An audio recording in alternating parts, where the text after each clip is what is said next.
আমরা যারা mobile banking বিকাশ ব্যবহার করি তারা কিন্তু প্রত্যেকেই জানি যে আমরা আমাদের যে লেনদেনের স্টেটমেন্ট সেটা আমরা বিকাশ অ্যাপসের মাধ্যমে শুধুমাত্র এক মাসের স্টেটমেন্টই দেখতে পারি। এই এক মাসের স্টেটমেন্ট দেখার জন্য আমাদের যে অ্যাপস আছে সেই অ্যাপসটি আমরা ব্যবহার করলেই খুব সহজেই আমরা আমাদের স্টেটমেন্ট দেখতে পারি যে আমরা কত টাকা লেনদেন করেছি। কিন্তু আমরা যদি 2 বছর, 6 মাস, 1 বছর এরকম আগের বা লং ডিস্টেন্সের কোনো স্টেটমেন্ট দেখতে চাই তাহলে কিন্তু আমরা এই অ্যাপসের মাধ্যমে দেখতে পাই না। আজকের ভিডিওতে আমি আপনাদেরকে দেখিয়ে দিব কিভাবে আপনি খুব সহজে আপনার হাতে থাকা এই মোবাইল ফোনের মাধ্যমেই আপনি আপনার যে কোনো সময়ের আপনার বিকাশ ওপেন করার দিন থেকে শুরু করে এখন পর্যন্ত যে কোনো স্টেটমেন্ট আপনি দেখতে পাবেন খুবই সহজে আপনার হাতে থাকা মোবাইল ফোনটির মাধ্যমে। চলুন কথা না বাড়িয়ে সরাসরি চলে যাই আমরা মূল ভিডিওতে। তবে মূল ভিডিওতে যাবার আগে আপনাদের কাছে একটি রিকোয়েস্ট থাকবে, ভিডিওটি যদি ভালো লাগে তাহলে অবশ্যই লাইক করবেন, কোনো মতামত থাকলে কমেন্টে জানাবেন, এবং আপনি যদি আমার চ্যানেলে নতুন হয়ে থাকেন তাহলে অবশ্যই চ্যানেলটি সাবস্ক্রাইব করে পাশে থাকা বেল আইকনটি বাজিয়ে দেবেন যেন পরবর্তীতে এরকম ইম্পর্টেন্ট ভিডিও আপলোড করার সাথে সাথে আপনি নোটিফিকেশন পেয়ে যান। তো চলুন সরাসরি চলে যাই আমরা আমাদের মোবাইল অথবা ল্যাপটপ কম্পিউটার স্ক্রিনে। চলুন আমি চলে যাচ্ছি। প্রথমে আমরা নিয়ে নিব আমাদের ক্রোম ব্রাউজারে গিয়ে লিখব বিকাশ লাইভ চ্যাট। লেখার পরেই এরকম একটি ইন্টারফেস চলে আসবে। ইন্টারফেসে আসার পরে প্রথম যে ওয়েবসাইটটি দেখতে পাচ্ছেন আমরা এই ওয়েবসাইটের উপরে ক্লিক করব। এখানে ক্লিক করলে এরকম একটি ইন্টারফেস চলে আসবে। এখানে আসার পরে আপনি নিচের দিকে দেখতে পাবেন লাইভ চ্যাট নামে একটি অপশন আছে। এই লাইভ চ্যাটের উপরে আমরা টাচ করব। এখানে টাচ করলে আরেকটি অপশন চলে আসবে। এখানে আপনি ভাষা সিলেক্ট করার একটি অপশন পেয়ে যাবেন। এখান থেকে আপনি ইংলিশ অথবা বাংলা আপনার পছন্দ মতো আপনি সেট করে নিতে পারেন। আমি বাংলায় সেট করে নিচ্ছি আপনাদের সুবিধার্থে। বাংলায় টাচ করলাম। বাংলায় টাচ করার পরে এখানে অনেকগুলো অপশন চলে আসবে। এখান থেকে আমরা চলে যাব কাস্টমার কেয়ার সার্ভিস অপশনে। কাস্টমার কেয়ার সার্ভিস অপশনে আমরা এখানে টাচ করব। এখানে টাচ করার পরে এখানে অপশন আসছে কাস্টমার সার্ভিস প্রতিনিধির সাথে যোগাযোগ করতে হ্যাঁ বাটনে ক্লিক করুন। আমরা হ্যাঁ বাটনে টাচ করব। টাচ করার পরে এখানে দেখেন আপনার চ্যাটটি ভবিষ্যতে প্রয়োজন এবং সেবার মান নিশ্চিত করার জন্য স্টোর অথবা মনিটর করা হতে পারে। কাস্টমার সার্ভিস প্রতিনিধির কাছে ট্রান্সফার করার আগে আপনার কিছু তথ্য দরকার। আপনার নাম লিখুন, অর্থাৎ আপনি যে এনআইডি কার্ড দিয়ে আপনার বিকাশ অ্যাকাউন্টটি খুলেছেন সেই নামটি আপনাকে এখানে দিতে হবে। আমি সেই নামটি দিয়ে দিচ্ছি। দেওয়ার পরে আমরা সেন্ড করব। সেন্ড করার পরে এখানে আপনার মোবাইল নাম্বারটি লিখুন।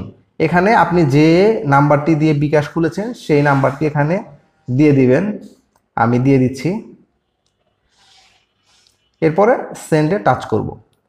সেন্ডে টাচ করার পরে দেখেন এখান থেকে আপনাকে একজন প্রতিনিধি বলছে বিকাশ থেকে, জাহান বলছি কিভাবে আপনাকে সহায়তা করতে পারি। এখন আমি এখানে লিখে দিব আমার কোন মাসের স্টেটমেন্ট লাগবে সেটা আমি এখানে লিখে দিচ্ছি, দিয়ে সেন্ড করছি। হচ্ছে আপনার বিকাশ অ্যাকাউন্ট নাম্বারটি প্রদান করুন প্লিজ। এখানে আপনাকে বিকাশ অ্যাকাউন্ট নাম্বারটি দিতে হবে। আমি বিকাশ অ্যাকাউন্ট নাম্বারটি এখানে দিয়ে দিলাম, আপনারাও দিয়ে দিবেন। দেখেন এখানে বলছে গত 30 দিনের মধ্যে আপনার বিকাশ অ্যাকাউন্ট থেকে করা হয়েছে এমন একটি আউটগোয়িং, যেমন cash out, mobile recharge, send money, payment, payable ইত্যাদি লেনদেনের ধরন ও পরিমাণ জানাবেন। কোনো আউটগোয়িং লেনদেন না করা থাকলে সেটিও জানাবেন।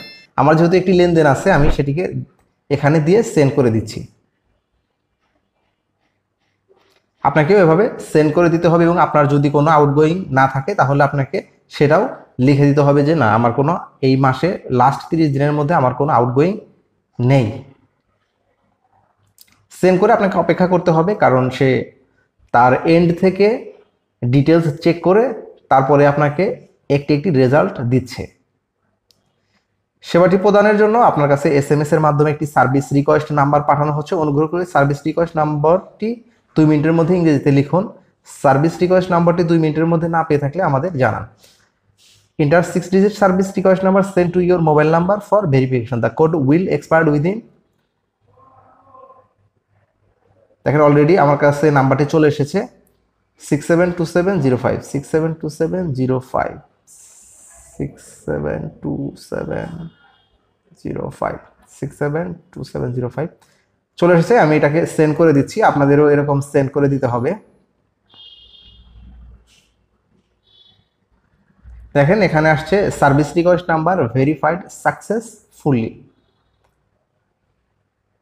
আবারও ওয়েট করতে হবে কিছুক্ষণ। আমি ওয়েট করতে আপনার ইমেল অ্যাড্রেস এবং কত তারিখ থেকে কত তারিখ পর্যন্ত স্টেটমেন্ট নিতে চাচ্ছেন সেই তারিখটি নির্দিষ্ট করে জানাবেন প্লিজ।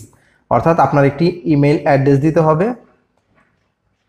আমি ইমেল নাম্বারটি দিয়ে দিচ্ছি এবং জানুয়ারি মাসে 1 তারিখ থেকে 30 তারিখ পর্যন্ত আমি স্টেটমেন্টটি দেখতে চাই, সেটি লিখে সেন্ড করছি।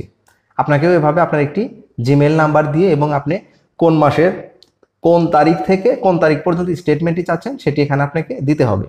আশা করছি ভিডিওটি আপনারা বুঝতে পারছেন, এবং যদি বুঝতে কোনো অসুবিধা হয় তাহলে অবশ্যই আমাকে কমেন্টে জানাবেন। আমি আপনাদের কমেন্টে রিপ্লাই দিয়ে থাকি এবং খুবই আন্তরিকতার সাথে আমি প্রত্যেকটি কমেন্টে রিপ্লাই করে থাকি আপনাদের। আবারও সেম একটু সময় লাগছে, ততক্ষণ আমরা অপেক্ষা করি, কিন্তু আপনাদেরকে অপেক্ষা করতে হবে না। আমি এই ভিডিওগুলো স্কিপ করে শর্ট করে দিব যেন আপনাদের সময় নষ্ট না হয়। আপনার অনুরোধটি রাখা হয়েছে, আগামী 2 কার্য দিবসের মধ্যে আপনার ইমেইলে অ্যাকাউন্ট স্টেটমেন্ট পেয়ে যাবেন। স্টেটমেন্টটি ওপেন করার সময় পাসওয়ার্ডের স্থানে আপনার 11 সংখ্যার বিকাশ অ্যাকাউন্ট নাম্বারটি ইংরেজিতে দিয়ে ওপেন করতে হবে। আমি কি আর কোনো তথ্য দিয়ে আপনাকে সহযোগিতা করতে পারি? আমার স্টেটমেন্টের রিকোয়েস্টটি অলরেডি সম্পন্ন হয়ে গিয়েছে। আগামী 2 কার্য দিবসের মধ্যে আমাকে আমার এই স্টেটমেন্টটি পাঠিয়ে দেওয়া হবে আমি যে জিমেইল নাম্বারটি দিয়েছি সেই জিমেইল নাম্বারে। আশা করছি এই ভিডিওটি আপনাদের খুবই উপকারে আসবে, কারণ আমরা কিন্তু অ্যাপসের মাধ্যমে আমাদের স্টেটমেন্টগুলো সঠিকভাবে পাই না, বা সবসময় স্টেটমেন্ট আমরা পাই না। আমরা শুধু লাস্ট 1 মাসের স্টেটমেন্ট অ্যাপসের মাধ্যমে দেখতে পারি। এইভাবে আপনি চাইলেই কিন্তু খুব সহজ আপনার হাতে থাকা মোবাইল ফোনের মাধ্যমেই আপনি আপনার বিকাশের যে কোনো সময়ের স্টেটমেন্ট চেক করতে পারবেন। একটু সময় লাগবে, 2 দিন সময় লাগবে। সেই সময়গুলো অফিসকে আপনাকে অবশ্যই দিতে হবে, তা না হলে অফিসে আপনাকে কাজ করে দিতে পারবে। এই ছিল আজকের ভিডিওর মূল বিষয়বস্তু। আশা করছি ভিডিওটি আপনাদের উপকার আসবে। আর ভিডিওটি যদি উপকার আসে তাহলে অবশ্যই লাইক করবেন, কোনো মতামত থাকলে কমেন্টে জানাবেন, এবং আপনি যদি আমার চ্যানেল নতুন হয়ে থাকেন তাহলে অবশ্যই চ্যানেলটি সাবস্ক্রাইব করে পাশে থাকা বেল আইকনটি বাজিয়ে দেবেন, যেন পরবর্তীতে এরকম ইম্পর্টেন্ট ভিডিও আপলোড করার সাথে সাথে আপনি নোটিফিকেশন পেয়ে যান। ভালো থাকবেন, সুস্থ থাকবেন। আবারও দেখা হবে কোনো একটি নতুন ভিডিওতে। সে পর্যন্ত আল্লাহ হাফেজ।